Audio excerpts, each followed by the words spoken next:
सुना होगा। अखियाँ तुहरे ही रहिया भैया पानी बाबा से बोल दिया मत पैसा लगता है। अखियाँ तुहरे ही रहिया गईलू पैसा रोग धरा के मिलाने वाला तोरे छान छान दिल हमार लागे कहिया ओ साथी रे तेरे बिना भी क्या जिया, तेरे बिना क्या जिया ओ साथी रे तेरे बिना भी क्या जिया।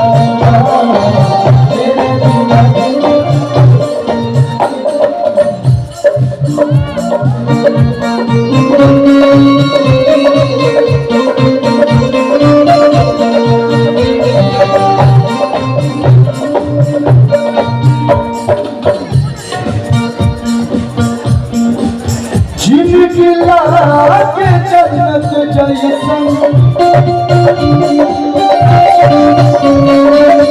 राहलू जब पास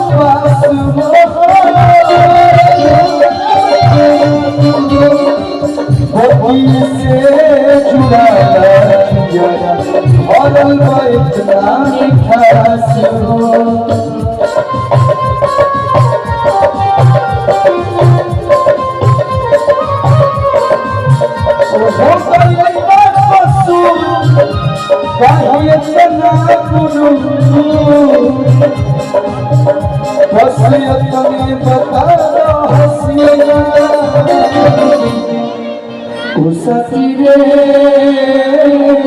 तेरे बिना भी क्या जिया, तेरे बिना भी क्या जिया।